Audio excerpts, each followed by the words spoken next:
Hello aspirant, সহজে শেখা চ্যানেলে তোমাদের সকলকে স্বাগত। এই চ্যানেলে যে পিওয়াইকিউ জিকে সেকশনটা চালু হয়েছে, আজকে তার আরেকটা নতুন ভিডিও। দেখো, আজকে আমরা এসএসসি জিডি 2025-এ যে সমস্ত কোয়েশ্চেনগুলো এসেছে সেই সমস্ত কোয়েশ্চেনের থেকে জিকে এবং কারেন্ট অ্যাফেয়ার্সের সেকশনটা আমরা এখানে আলোচনা করব। তো তোমরা দেখতে থাকো। তো এখানে আমার একটা কোয়েশ্চেন আছে যে তোমরা কীরকমভাবে ভিডিও চাইছো। আমি কি শুধুমাত্র কোয়েশ্চেন এবং অ্যান্সারগুলোই করেই যাব, নাকি একটু ডিটেলস তোমাদের চাই, সেটা তোমরা ভিডিওটার কমেন্ট সেকশনে গিয়ে আমাকে জানাবে। তো দেখো, শুরু করা যাক। প্রথম কোয়েশ্চেনটা আছে যে প্রধানমন্ত্রী রোজগার প্রোৎসাহন যোজনা কত সালে বাস্তবায়িত হয়েছে। তো এটার সঠিক উত্তর হবে 2016। পরবর্তী কোয়েশ্চেন দেখো, পরবর্তী কোয়েশ্চেন রয়েছে যে ভারতে প্রথম এশিয়ান গেমস কোথায় চালু হয়েছে। তো এটা কোথায় চালু হয়েছে? নয়া দিল্লিতে চালু হয়েছে। এবার এশিয়ান গেমস সম্পর্কে আমরা একটু আলোচনা করব যে এই এশিয়ান গেমস কবে হয়েছিল, কত বছর পর পর হয়? 4 বছর পর পর হয়। আর এই এশিয়ান গেমস প্রথম হয়েছিল 1951 সালে। কোথায়? এই নিউ দিল্লিতে হয়েছিল। ভারতের নিউ দিল্লিতে প্রথম কিন্তু এই খেলাটা হয়েছিল। আর এখনো পর্যন্ত 45টা দেশ এই খেলার সঙ্গে যুক্ত হতে পারে। এবার এশিয়ান গেমস 2026-এ কোথায় হবে? 2026-এ হবে জাপানের নাগোয়াতে। জাপানের নাগোয়া বলে যে একটা শহর রয়েছে, সেখানে হবে। কবে থেকে হবে? 19শে সেপ্টেম্বর থেকে 4 অর্থাৎ 4 অক্টোবর পর্যন্ত হবে। আচ্ছা, আর 2022-এ কোথায় হয়েছে? 2022-এ হয়েছে, 2022-এ চীনে হয়েছে। চীনের হাংজো বলে যে জায়গাটা আছে সেইখানটায় হয়েছে। ভারত এই 2022 সালের যে খেলাটা হয়েছিল সেখানে 4th র্যাঙ্ক করেছে। ভারত 107টা মেডেল পেয়েছে, যার মধ্যে সোনা ছিল অর্থাৎ গোল্ড ছিল 28টা, সিলভার ছিল 38টা এবং ব্রোঞ্জ ছিল 41টা। এটা আমি একদম ডিটেল আলোচনা করলাম কোয়েশ্চেনটা নিয়ে। তো তোমাদের কি এরকম প্রয়োজন? তারপরের কোয়েশ্চেনটা দেখো। আগস্ট 2024-এ সুপ্রিম কোর্ট থেকে বিদায় নেন তেলেঙ্গানা রাজ্যের হাইকোর্টের প্রথম মহিলা প্রধান বিচারপতি হন এবং ভারতের সুপ্রিম কোর্টের উন্নীত নবম মহিলা ছিলেন কে? সঠিক উত্তর হবে হিমা কোহলি। তো এবার সুপ্রিম কোর্ট সম্পর্কে একটু বলি যে সুপ্রিম কোর্টের আর্টিকেল আছে 124 এবং এটা পার্ট নাম্বার 5-এ আছে। আর হাইকোর্টের আর্টিকেল হলো 214 এবং এটা রয়েছে পার্ট নাম্বার 6-এ। পরবর্তী কোয়েশ্চেনগুলো দেখো যে নিম্নলিখিত কোন খেলাটি 11তম এশিয়ান গেমস 1990-এর একটি ক্রীড়া হিসাবে অন্তর্ভুক্ত হয়েছিল। এটা সঠিক উত্তর হবে কবাডি। পরবর্তী কোয়েশ্চেন দেখো, পৃথিবীর সবচেয়ে আর্দ্র দুটি স্থান কোনটি যেখানে বছরে 1080 সেন্টিমিটারও বেশি বৃষ্টিপাত হয়? এটার সঠিক উত্তর হবে সি, চেরাপুঞ্জি এবং মৌসিনরামে। পরবর্তী কোয়েশ্চেন দেখো, পরবর্তী কোয়েশ্চেন রয়েছে যে 6 নম্বর কোয়েশ্চেনটা যে ভারতের জাতীয় বহুমাত্রিক দারিদ্র্য সূচক একটি অগ্রগতি পর্যালোচনা 2023 অনুসারে, এটা একটা ইন্ডেক্সের কোয়েশ্চেন, যে নিম্নলিখিত কোন কেন্দ্রশাসিত অঞ্চলে বহুমাত্রিক দারিদ্র্য মানুষের শতাংশ সবচেয়ে বেশি? এটা সঠিক উত্তর হবে সি, দাদরা ও নগর হাভেলি এবং দিউ। পরবর্তী প্রশ্ন দেখো, পরবর্তী প্রশ্ন রয়েছে যে পাবলিক পরীক্ষায় অন্যায় উপায় প্রতিরোধ বিল 2024 অনুসারে পরীক্ষার সময় অন্যায় কাজ বা অপরাধে জড়িত ব্যক্তিদের জন্য নির্দিষ্ট জরিমানার পরিমাণ কত? এটার সঠিক উত্তর হবে 10 লক্ষ টাকা। অর্থাৎ পরীক্ষার সময় বা পরীক্ষা দেওয়ার সময় বা পরীক্ষা হলে কেউ যদি অপরাধমূলক কাজকর্ম করে এবং অসৎ উপায়ে পরীক্ষা দেওয়ার চিন্তাভাবনা করে বা কাজ করে, তাহলে তাদের ক্ষেত্রে জরিমানার ব্যবস্থা করা হয়েছে। তো সেটা কত? 10 লক্ষ টাকা।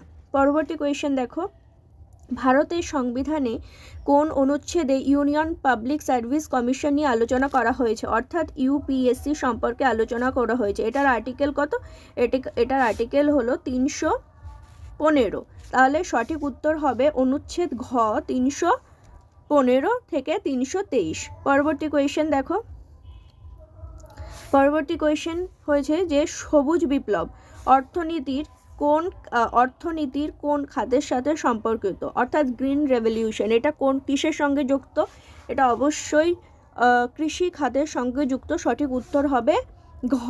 পরবর্তী কোয়েশ্চেন দেখো, বার্ষিক মামাল্লাপুরম নৃত্য উৎসব, যেখানে ভারতীয় শাস্ত্রীয় নৃত্য অর্থাৎ Indian classical dance, Bharatanatyam, Kuchipudi, Kathak, Mohiniyattam, Odissi, Kathakali পরিবেশনা অন্তর্ভুক্ত থাকে, তা ড্যাশ এ আয়োজিত হয়। এটা সঠিক উত্তর কি হবে? এটা সঠিক উত্তর হবে তামিলনাড়ুতে অনুষ্ঠিত হয় বা আয়োজিত হয়। পরবর্তী প্রশ্ন দেখো, একটা স্টেটমেন্ট বেস কোয়েশ্চেন দিয়েছে যে এই যে অপশনগুলো দিয়েছে তিনটে, এর মধ্যে কোনটা সঠিক সেটা খুঁজে বের করতে হবে। 2022 ও 2023 অর্থবর্ষের জন্য ভারতীয় কৃষিখাতে প্রত্যাশিত বৃদ্ধির হার ছিল 5.5%।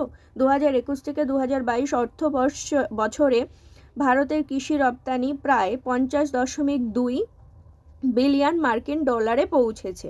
আর 3 নাম্বার হলো 2021-2022 খরিফ বিপণন মৌসুমে ভারতে 581.7 লক্ষ মেট্রিক টন চাল সংগ্রহ করা হয়েছিল। তাহলে এটা সঠিক কি উত্তর হবে? সঠিক উত্তর হবে বি, শুধুমাত্র 2 এবং 3ই সঠিক। তার পরবর্তী প্রশ্ন দেখো যে লক্ষ্মী বিশ্বনাথ, যিনি মিউজিক একাডেমি থেকে মর্যাদাপূর্ণ নাট্য কলানিধি পুরস্কার জিতেছেন, তিনি কোন শৈলীর জন্য বিখ্যাত? এটা কিন্তু তাহলে কারেন্ট অ্যাফেয়ার্সের প্লাস স্ট্যাটিক জিকের কিন্তু কোয়েশ্চেন হয়ে গেল। তাহলে এটা সঠিক উত্তর হবে ডি, ভরতনাট্যম। এই ভরতনাট্যমের জন্য তিনি কিন্তু পেয়েছিলেন। পরবর্তী কোয়েশ্চেন দেখো যে তৃতীয় পঞ্চবার্ষিকী পরিকল্পনায় কোন প্রধান অর্থনৈতিক চ্যালেঞ্জ মোকাবিলা করা হয়েছে? এটা সঠিক উত্তর হবে ডি, অর্থাৎ যুদ্ধকালীন ব্যয় এবং সম্পদ বরাদ্দ করার জন্য হয়েছিল। পরবর্তী কোয়েশ্চেন দেখো যে 2 অক্টোবর 2022 তারিখে মহাত্মা গান্ধীর ড্যাশতম জন্মবার্ষিকী পালন করা হয়েছে, যা গান্ধী জয়ন্তী হিসাবে উদযাপিত হয়। তাহলে এটা সঠিক উত্তর কি হবে? 153তম জন্মবার্ষিকী পালন করা হলো। পরবর্তী কোয়েশ্চেন দেখো, 15 নম্বর কোয়েশ্চেন, NBPW, যাকে লৌহ যুগের সবচেয়ে বিস্তৃত মৃৎশিল্প হিসাবে বিবেচনা করা যেতে পারে, এর পূর্ণ রূপ কি? এর পূর্ণ রূপ হলো, সঠিক উত্তর হবে C, northern black polish ware. এটা সঠিক উত্তর হবে সি। পরবর্তী প্রশ্ন দেখো, পরবর্তী প্রশ্ন হলো যে ভারতের সংবিধানে তৃতীয় অংশে কি সম্পর্কে বলা হয়েছে? তৃতীয় অংশে মৌলিক অধিকার সম্পর্কে বলা হয়েছে, তাহলে ফান্ডামেন্টাল রাইটস সম্পর্কে বলা হয়েছে। পরবর্তী কোয়েশ্চেন, 17 নম্বর কোয়েশ্চেন, যে নিচের কোন গাছকে বিশেষ অবলম্বন ব্যবহার করে দেওয়ালে আরোহণ করানো যায়? তাহলে এটা সঠিক উত্তর হবে কুমড়ো গাছ। কেন কুমড়ো গাছ লতানো হয়? বাকি যে 3টে অপশান রয়েছে সেগুলো সবই গুমলো জাতীয় কিংবা গাছ জাতীয়, ওই জন্য এরা আরোহণ করতে পারে না। পরবর্তী কোয়েশ্চেন দেখো একটা, যে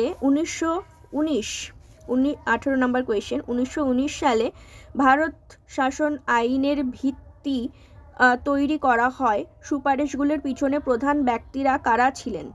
এটা সঠিক উত্তর হবে সি, অর্থাৎ গ, Lord Chelmsford and Edwin Montague.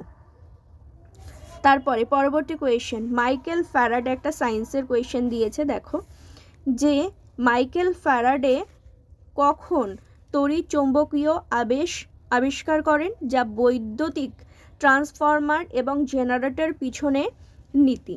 তাহলে এটা সঠিক উত্তর কি হবে? এটা সঠিক উত্তর হবে ডি, অর্থাৎ 1831-এ তৈরি করেছিলেন। পরবর্তী কোয়েশ্চেন দেখো, এটা একটা কারেন্ট অ্যাফেয়ার্সের কোয়েশ্চেন আছে। তো এটা একটা কারেন্ট অ্যাফেয়ার্সের কোয়েশ্চেন। দেখো, তিনি ছিলেন একজন কর্ণাটকী কিংবদন্তি গায়িকা যিনি ইউরোপ, উত্তর আমেরিকা এবং জাতিসংঘের সাধারণ পরিষদে গান গেয়েছেন। তিনি কে ছিলেন? এটার সঠিক উত্তর হবে কি?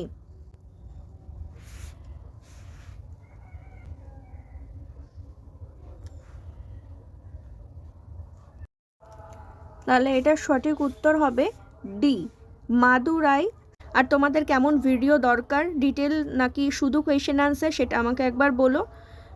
সহজে শেখা চ্যানেলের সঙ্গে থাকো, নিজেরা পড়াশোনা করতে থাকো। Thank you.